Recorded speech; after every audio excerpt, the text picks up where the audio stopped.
الإسلام ديننا الخالد، والكون هو وطننا نحن المؤمنين، والكعبة قبلتنا، منها قاد محمد الركب لعزتنا، حتى طاولنا النجم برفعتنا، وأضحى شعار المجد لملتنا.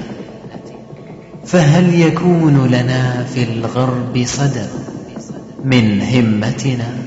أضحى الإسلام لنا دينا، وجميع الكون لنا وطنا، توحيد الله لنا نور، أعددنا الروح له سكنا. أضحى الإسلام لنا دينا، وجميع الكون لنا وطنا، توحيد الله لنا نور، أعددنا الروح له سكنا. الكون يزول ولا تمحى، في الدهر صحائف سددنا، بنيت في الأرض مساجدنا، والبيت الأول كعبتنا. قولوا لسماء الكون لقد طاولنا النجم برفعتنا، وأذان المسلم كان له في الغرب صدى من همتنا.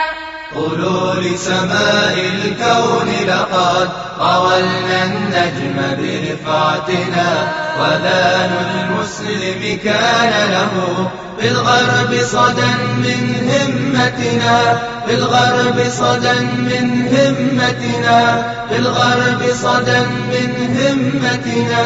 أضحى الإسلام لنا دينا، وجميع الكون لنا وطنا، توحيد الله لنا نور، أعددنا الروح له سكنا.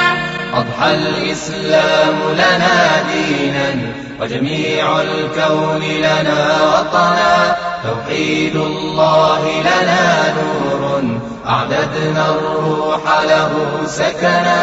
الكون يزول ولا تمحى، في الدهر صحائف سددنا، بنيت في الأرض مساجدنا، والبيت الأول كعبتنا. محمد كان أمير الركب، يقود الفوز لنصرتنا، إن اسم محمد الهادي روح الآمال لنهضتنا. ومحمد كان أمير الركب، يقود الفوز لنصرتنا، إن اسم محمد الهادي روح الآمال لنهضتنا. محمد كان أمير الركب، يقود الفوز لنصرتنا، إن اسم محمد الهادي روح الآمال لنهضتنا. ومحمد كان أمير الركب، يقود الفوز لنصرتنا، إن اسم محمد الهادي روح الآمال لنهضتنا، روح الآمال لنهضتنا، روح الآمال لنهضتنا.